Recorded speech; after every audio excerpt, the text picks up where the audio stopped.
Polemik Mahakaya, kebenaran di sebalik kluster Jana Wibawa. Dalam perbahasan RUU Perbekalan 2025, Wan Saiful Wan Jan daripada Perikatan Nasional dengan sinis mempertikaikan penggunaan istilah Mahakaya oleh kerajaan. Seolah-olah kaya adalah satu kesalahan, namun kita harus meneliti kenyataan ini dengan lebih mendalam. Pertama, kita perlu mengenal pasti siapa sebenarnya yang tergolong dalam kelompok mahakaya. Apakah mereka yang mempunyai keupayaan hidup mewah tanpa bekerja atau mereka yang mengaut keuntungan melalui kuasa dan kedudukan? Ini adalah soalan yang relevan, terutamanya ketika kita bercakap tentang kluster Jana Wibawa. Wan Saiful bertanya, adakah orang yang jadi jutawan setelah menjadi setiausaha politik itu mahakaya? Inilah realiti yang harus kita hadapi. Kluster Jana Wibawa adalah contoh jelas individu yang kaya bukan kerana usaha mereka, tetapi kerana penguasaan mereka dalam mengagihkan kontrak kerajaan kepada kroni dan keluarga. Kekayaan yang diperoleh dengan cara ini bukanlah hasil kerja keras, tetapi penyalahgunaan kuasa. Kita harus membezakan antara kekayaan yang diperoleh dengan usaha sendiri dan kekayaan yang datang melalui jalan pintas. Jika kita lihat kepada kenyataan Wan Saiful, seolah-olah beliau cuba mengalihkan perhatian daripada isu sebenar, yang merupakan ketirisan dan salah guna kuasa dalam pemerintahan. Sebagai kesimpulan, kita perlu menuntut penjelasan yang lebih jelas daripada kerajaan tentang siapa yang dianggap mahakaya. Jangan hanya mengeluarkan istilah tanpa dasar yang kukuh. Rakyat berhak tahu dan memahami. Kita tidak boleh membenarkan pemimpin menggunakan taktik kotor ini untuk menutup kegagalan mereka dalam mentadbir negara. Polemik mahakaya, kebenaran di sebalik kluster Jana Wibawa. Dalam perbahasan RUU Perbekalan 2025, Wan Saiful Wan Jan daripada Perikatan Nasional dengan sinis mempertikaikan penggunaan istilah mahakaya oleh kerajaan.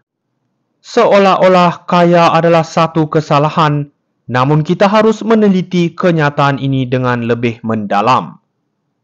Pertama, kita perlu mengenal pasti siapa sebenarnya yang tergolong dalam kelompok mahakaya. Apakah mereka yang mempunyai keupayaan hidup mewah tanpa bekerja atau mereka yang mengaut keuntungan melalui kuasa dan kedudukan? Ini adalah soalan yang relevan, terutamanya ketika kita bercakap tentang kluster Jana Wibawa. Wan Saiful bertanya, adakah orang yang jadi jutawan setelah menjadi setiausaha politik itu mahakaya? Inilah realiti yang harus kita hadapi. Kluster Jana Wibawa adalah contoh jelas individu yang kaya bukan kerana usaha mereka, tetapi kerana penguasaan mereka dalam mengagihkan kontrak kerajaan kepada kroni dan keluarga. Kekayaan yang diperoleh dengan cara ini bukanlah hasil kerja keras, tetapi penyalahgunaan kuasa. Kita harus membezakan antara kekayaan yang diperoleh dengan usaha sendiri dan kekayaan yang datang melalui jalan pintas. Jika kita lihat kepada kenyataan Wan Saiful, seolah-olah beliau cuba mengalihkan perhatian daripada isu sebenar, yang merupakan ketirisan dan salah guna kuasa dalam pemerintahan. Sebagai kesimpulan, kita perlu menuntut penjelasan yang lebih jelas daripada kerajaan tentang siapa yang dianggap mahakaya. Jangan hanya mengeluarkan istilah tanpa dasar yang kukuh. Rakyat berhak tahu dan memahami. Kita tidak boleh membenarkan pemimpin menggunakan taktik kotor ini untuk menutup kegagalan mereka dalam mentadbir negara.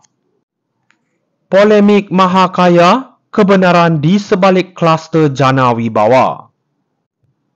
Dalam perbahasan RUU Perbekalan 2025, Wan Saiful Wan Jan daripada Perikatan Nasional dengan sinis mempertikaikan penggunaan istilah mahakaya oleh kerajaan. Seolah-olah kaya adalah satu kesalahan, namun kita harus meneliti kenyataan ini dengan lebih mendalam. Pertama, kita perlu mengenal pasti siapa sebenarnya yang tergolong dalam kelompok maha kaya. Apakah mereka yang mempunyai keupayaan hidup mewah tanpa bekerja atau mereka yang mengaut keuntungan melalui kuasa dan kedudukan?